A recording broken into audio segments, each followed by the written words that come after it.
पंचपरमेष्ठी की राजधानी में विराजमान है और पंचपरमेष्ठी की आराधना करते हुए कर्मभूमि में रह रहे हैं। तो कर्मभूमि कितनी होती है? कर्मभूमि 15 होती है। एक भरत क्षेत्र की, एक विदेह क्षेत्र की और एक ऐरावत क्षेत्र की। ये 3 तो हो गई कहाँ की? अपने जम्बूद्वीप की। फिर 2 भरत की, 2 विदेह की, 2 ऐरावत की। कहाँ? धात्री खंडद्वीप की। फिर 2 भरत की, 2 विदेह की, 2 ऐरावत की। ये कहाँ की हो गई? पुष्कराटवाड़ा द्वीप की। तो 3 कहाँ की? जम्बूद्वीप की 3, फिर धात्री खंड की 6 और पुष्कराट की 6। तो 6, 6, 12 और 3, 15। तो 15 कर्म भूमियों में हम होकर आए हैं। अभी हम भरत क्षेत्र की कर्म भूमि में रह रहे हैं। तो यदि हम कर्म भूमि में हैं तो हमारी आयु कितनी है? यदि हम यहाँ के अनुसार हो जाए तो हमारी समथिंग आयु है 120 और यदि विदेह की अपेक्षा करें तो 3 पल। लेकिन अभी हम कहाँ हैं? भरत क्षेत्र में। जितनी आयु हमारी भरत क्षेत्र की है उतनी ही ऐरावत क्षेत्र की। तो अभी हमने 120 वर्ष की आयु प्राप्त की है, लेकिन हमें इतनी आयु भोगने का अवसर नहीं मिलेगा, क्योंकि आचार्य भगवान कहते हैं कि हर 1000 वर्ष में 5 वर्ष की आयु कम हो जाती है। तो अभी इसके कितने वर्ष निकल गए? 25 वर्ष। तो यानी 12.5 वर्ष की आयु कम हो गई ना। अगर ऐसे ही तो हमारे पास कितनी बची अब? 7.5 है ना। अब उसके 107 वर्ष की हमारे पास बची। लेकिन क्या हम ये जरूरी तो नहीं है कि हम पूरी आयु का ही भोग करें। तो हम समझते हैं कि हम यहाँ सुखी हैं कि विदेह में सुखी हैं। तुलना में तो हम समझते हैं कि हम विदेह में सुखी हैं, लेकिन मोक्ष जाने की पात्रता हमें यहीं से है।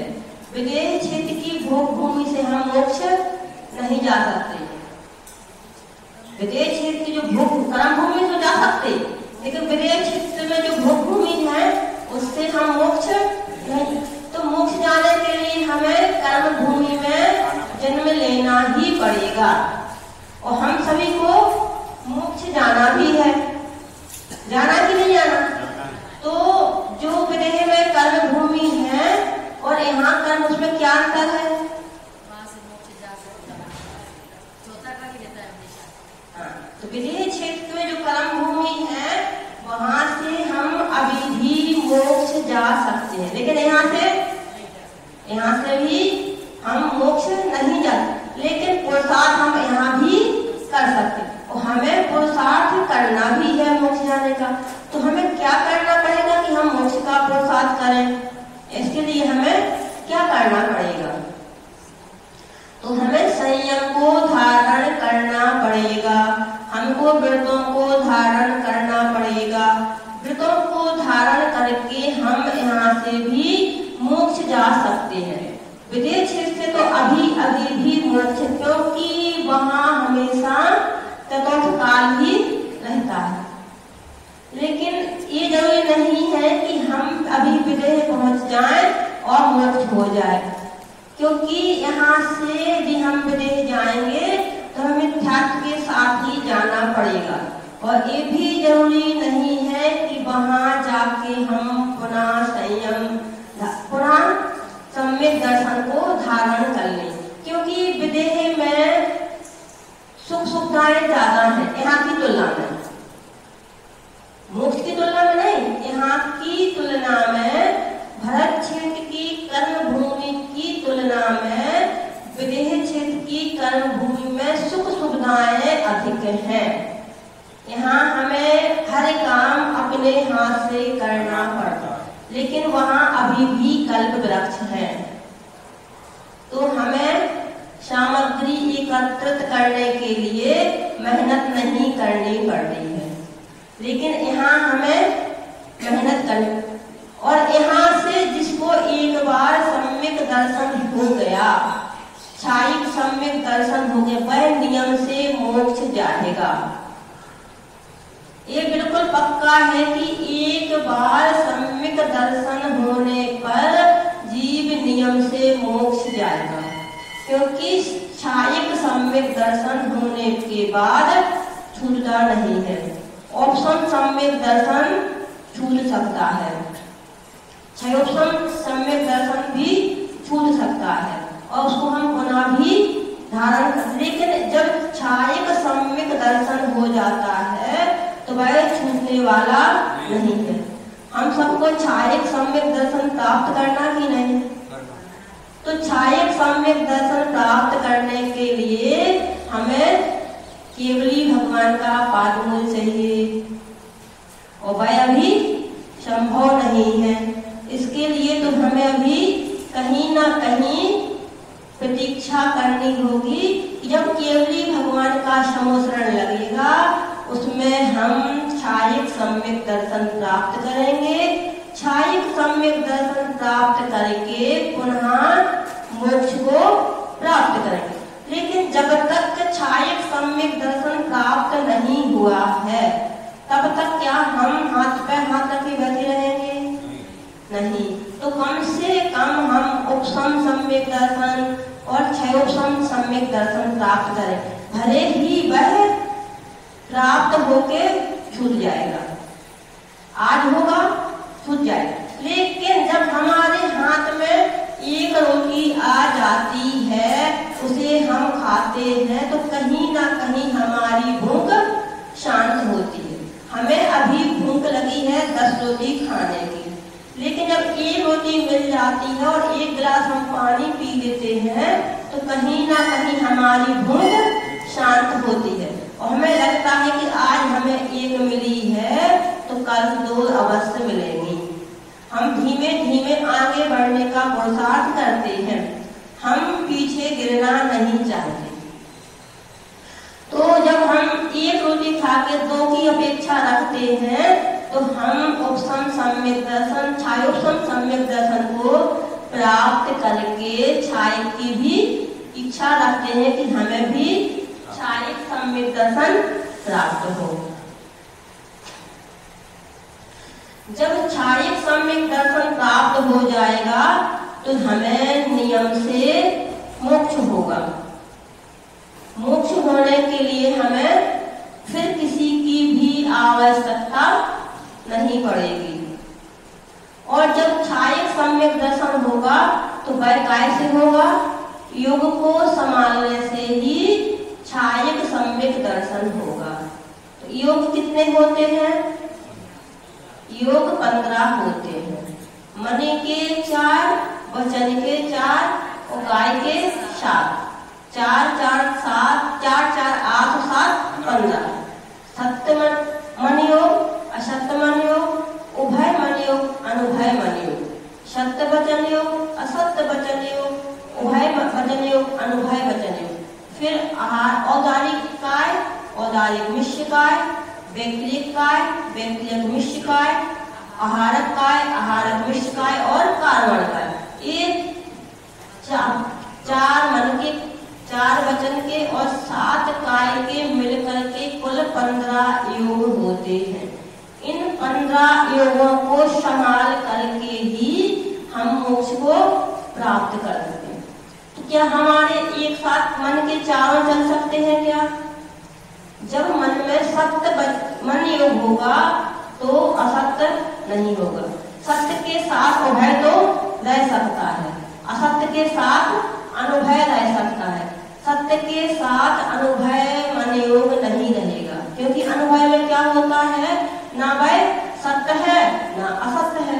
उभय में तो सत्य भी है और असत्य, तो सत्य के साथ उभय रहेगा और असत्य के साथ अनुभय रहेगा। ऐसे ही वचन में होगा। लेकिन काय में क्या एक साथ हम 7 काय प्राप्त कर सकते हैं? नहीं। तो हमारी कौन सी काय है? औदारिक। तो हमारे पास अभी कितनी काय है? औदारिक काय, औदारिक मिश्र काय और कारमण काय। लेकिन हम आहारक और आहारक मिश्र भी प्राप्त करने की क्षमता रखते हैं, क्योंकि आहारक काय और आहारक मिश्र काय भी मनुष्य गति में ही होती है। बाकी शेष 3 गतियों में आहारक काय नहीं होती। जब आहारक काय मनुष्य गति में होती है तो आहारक काय को प्राप्त करने के लिए हमें क्या करना पड़ेगा? संयम को धारण करना पड़ेगा। संयम को धारण करके मुनि राज बन के तब कहीं विशुद्धि यदि हमारी तीव्र हो जाएगी तभी हमें आहारक काय योग होगा। तो मनुष्य गति में हम 5 काय को धारण करने की क्षमता रखते हैं, लेकिन हमारे अभी मात्र 3 ही काय हैं। तो 2 काय किनको होती हैं? बैक्टीरियक और बैक्टीरियक मिश्र, ये 2 काय नारकी जीवों को और देवगति के जीवों को होती है। कारमण तो रहेगा, कारमण तो तब जो अभी 7 अपन ने जो गिने थे 3 कारमण तो चारों गति के जीव के साथ चल, कर्म किसी को नहीं छोड़ते, कर्म तो सबके साथ। लेकिन तब 2 काय बैक्टीरियक और बैक्टीरियक मिश्र ये देवगति में, आहारक और औदारिक और औदारिक मिश्र ये मनुष्य और क्रंच गति में।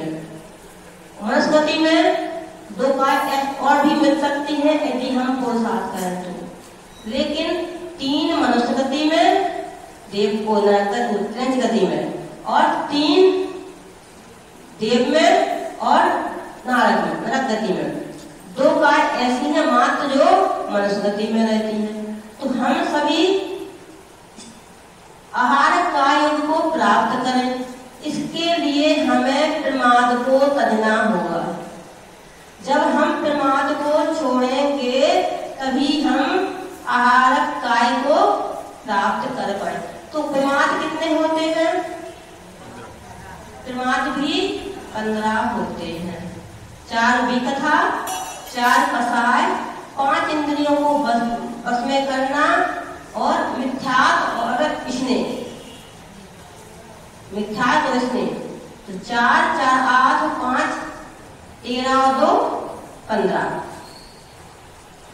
जब हम 4 कथाओं का त्याग करेंगे, हमारे पास अभी चारों भी कथाएं चल रही हैं। हम कभी भोजन कथा करते हैं तो कभी स्त्री कथा करते हैं, कभी भोजन कथा, स्त्री कथा, राज कथा और चोर कथा।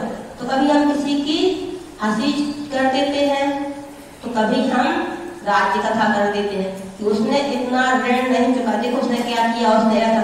अभी हम चारों कथाओं को करके अपने प्रमाद को बढ़ा रहे हैं और हमें चाहते हैं कि हमारा आहारक कायोग बन जाए। हमारा आहारक कायोग कब बनेगा? जब हम इन 4 भी कथाओं को छोड़ेंगे। और फिर इसके बाद आती है 4 कसाय। तो अनंतानुबंधी क्रोध, अनंतानुबंधी क्रोध मान माया लोभ। जब हम क्रोध को छोड़ेंगे, मान को छोड़ेंगे, माया को छोड़ेंगे, लोभ को छोड़ेंगे, तब कहीं जाके हमारा प्रमाद कुछ अंश रूप में कम होगा। जब अंश रूप में प्रमाद कम होगा तभी हमारा संयम धारण करने का भाव बनेगा। अभी हम आपसे बोल देते हैं कि आपको रात्रि में नहीं खाना है। क्या बोलते हैं? कि आपको रात्रि में नहीं खाना। तो आप बोलते हो कि कितने बजे तक? क्योंकि हमारी अभी कसाएं जागृत हैं। जब कसाएं जागृत नहीं होंगी यानी सुप्त अवस्था में होंगी, यानी कि हम कसायों को त्याग करेंगे, कसायों का शमन करेंगे, तभी हमारे संयम को ग्रहण करने के भाव भाव बनेंगे। तो अभी तो हम बोल देते हैं कि कितने बजे तक, 8 बजे तक, 9 बजे तक, 10 बजे तक, क्योंकि अभी हमारी कसायों का शमन नहीं हुआ। जब कसायों का शमन होगा, अनंतानुबंधी छूटेगी, तभी हमारे अणुव्रत को धारण करने के भाव बनेंगे। अनंतानुबंधी को छोड़े बिना हम संयम को अणुव्रतों को, संयम महाव्रत धारण करना तो बहुत दूर, अणुव्रतों को धारण करने के भी हमारा भाव नहीं होगा, क्योंकि जब तक अनंतानुबंधी इच्छाएं नहीं होगी, अनंतानुबंधी को नहीं छोड़ेंगे, तब तक हम अणुव्रत धारण नहीं कर पाएंगे। अनंतानुबंधी को छोड़ेंगे, अप्रत्याख्यान को छोड़ेंगे, तभी हम वृत्ति बन पाएंगे। और जैसे ही प्रत्याख्यान को छोड़ेंगे तो हम महावृत्ति बनेंगे। और संयम कसाय तो 10वें गुरु स्थान तक चलती है, लेकिन जैसे जैसे गुरु स्थान बढ़ते हैं वैसे वैसे संयम कसाय भी कम होती जाती है, और 10वें गुरु स्थान में वह पूर्ण रूप से क्षय को प्राप्त हो जाती है। तो हमें कसाय को भी छोड़ना है। अब आता है 5 इंद्रियों को वश में करना।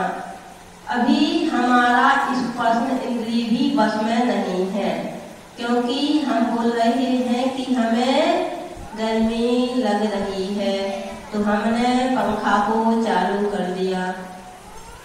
जब हमारा स्पर्श इंद्रिय वश में नहीं है तो फिर और इंद्रिय वश में करना तो बात वाली बात। रसना इंद्रिय को वश में करेंगे, घ्राण इंद्रिय को वश में करेंगे, चक्षु इंद्रिय को वश में करेंगे, कर्ण इंद्रिय को वश में करेंगे, तभी कहीं जाके हमारी 5 इंद्रियां, जब 5 इंद्रियां वश में होंगी तभी हमारा पुनः संयम के भाव जगेंगे।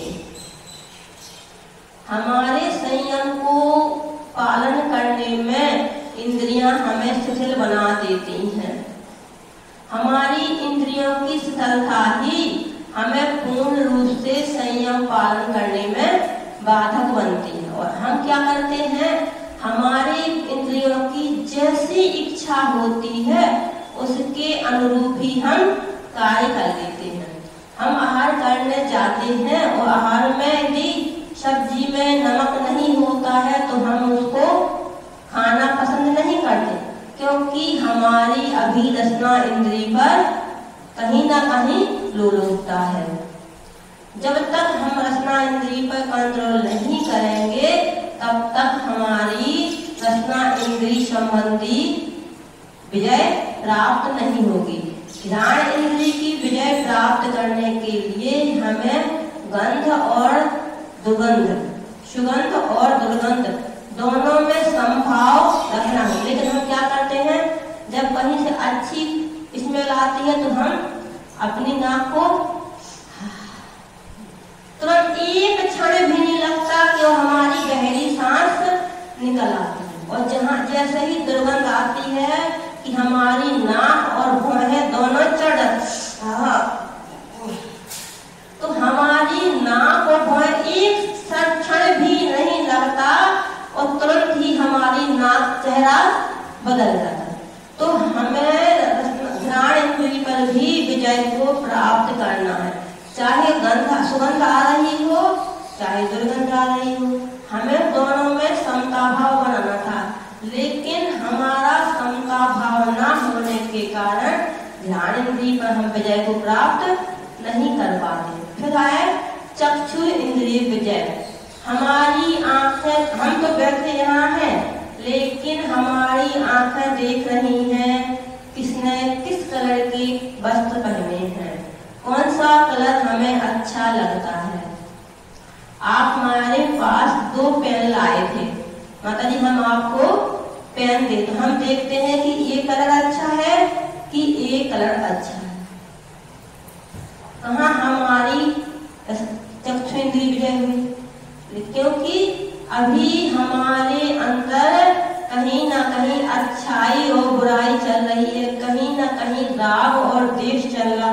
यदि दो पेनों में से हमें एक पेन, मान लो एक लाल है और एक नीला है, हमें नीला पेन अच्छा लगता है तो लाल पेन के प्रति हमारा द्वेष है। हमने आपसे ये नहीं कहा कि ये अच्छा नहीं है, हमने आपको ये नहीं कहा कि ये अच्छा, ये पेन हमें पसंद है, ये पेन हमें पसंद नहीं है, अपने आप ना हो गया। क्योंकि जहाँ अस्थि होती है उसके विपरीत नास्ति होती है। तो हमें चक्षु इंद्रिय पर विजय प्राप्त करने के लिए अस्थि नास्ति को भी छोड़ना पड़ेगा। कर्ण इंद्रिय विजय प्राप्त करने के लिए यदि कोई भजन गा रहा है और मान लो उसकी आवाज अच्छी, भजन बहुत अच्छा है, बहुत अच्छा भजन है, भजन हमारी कानों से पहुंच करके आत्मा तक जा रहा है, लेकिन यदि उसकी आवाज अच्छी नहीं है तो वह भजन हमें अच्छा नहीं लगता। और मान लो कोई व्यक्ति बहुत सुरीली आवाज में गा रहा है, उसके भजन में कोई भी दम नहीं है, कोई आकर्षण नहीं है, लेकिन तब भी वह हमें अच्छा लगता, क्योंकि हम अभी अच्छे और बुरे की खोज में ही लगे हुए हैं। हमें जब अच्छे बुरे को छोड़ेंगे, राग देश को छोड़ेंगे, तभी जाके हम कर्णेंद्रिय पर विजय प्राप्त कर सकते हैं। अब इसके बाद आता है स्नेह। तो हमें कहीं पति से स्नेह है तो कहीं पिता से स्नेह है। हम कहें कि आप इनको छोड़ो, माता जी कैसे हो सकता वो, हम जब यहाँ हैं तो घर का काम कौन करेगा। तो कहीं ना कहीं हमें परिवार के प्रत्येक सदस्य से स्नेह है। हम मंदिर आते हैं तो त्याग करके नहीं आते, स्नेह को साथ में ही लेके आते हैं। और आज तो वह एक डिब्बी चल गई है, जो डिब्बी आपको मंदिर में भी शांति से नहीं बैठे। अभी बच्चे को कोई चीज की आवश्यकता पड़ी, तुरंत उसने आपको एक रिंग की और आपने हाँ ठीक है अभी आते हैं। अभी आप मंदिर आए ही थे कि जैसे ही फोन आया और आप मंदिर के दरवाजे से ही वापस हो गए। क्यों? आपके अंदर स्नेह की गंध आ रही थी। जब हम उस स्नेह की गंध को छोड़ेंगे, अब उस स्नेह को कम करेंगे, तभी जाके हम संयम को पालन कर पाएंगे। अब इस लास्ट में आता है निद्रा। सबसे बड़ी बीमारी है निद्रा। हम बैठे बैठे भी नींद को प्राप्त कर लेते। जैसे ही हम सामायिक करने बैठे, हमें शांति का अनुभव हुआ और निद्रा देवी ने अपना डेरा डाला। निद्रा देवी तो बोलती है कि हम प्रतिपल तुम्हारे साथ हैं। एक क्षण के लिए पति पत्नी का साथ छोड़ सकता है, पत्नी पति का साथ, लेकिन निद्रा देवी कहती है कि हम तो 24 घंटे तुम्हारे साथ हैं। जैसे ही हमें हल्का सा शांति का अनुभव होता है कि हम झूमने लगते हैं। ऐसा होता कि नहीं होता? रात में तो हम नींद भर के सोते ही हैं, उसमें तो कोई हमें रोक नहीं सकता। कम से कम 6 घंटे की नींद तो हमें चाहिए ही है। ज्यादा हो जाए कोई बड़ी बात नहीं, लेकिन 6 घंटे तो हमें चाहिए ही चाहिए। इसके बाद भी दिन में सोने को चाहिए। खाना खाया नहीं कि निद्रा देवी ने अपना घर हमारे ऊपर बना दिया। तो हमें इस निद्रा को जीतना है। जब हम सामायिक करते हैं और सामायिक करते करते हमें नींद आती है तो हम सोचते हैं कि हम सो जाएं, और हम माला को रख देते एक पर तरफ और हम सो जाते। लेकिन आचार्य भगवान कहते हैं कि आप माला कर रहे हैं, वो निद्रा देवी आपके ऊपर हावी हो गई है, तो उस समय आप माला करते रहें। आपको कितनी ही झपकी आए, 1 2 4 6 10 15 मिनट में आपकी वह पूरी हो जाएगी और चली जाएगी। लेकिन यदि आपने माला रख दी और आड़े हो गए तो पता नहीं चलेगा कब 1 घंटा हो गया। तो हमारी माला में दोष तो लगा, लेकिन हमने माला को, हमारा भाव तो माला करने का था, दोष उसमें आया है।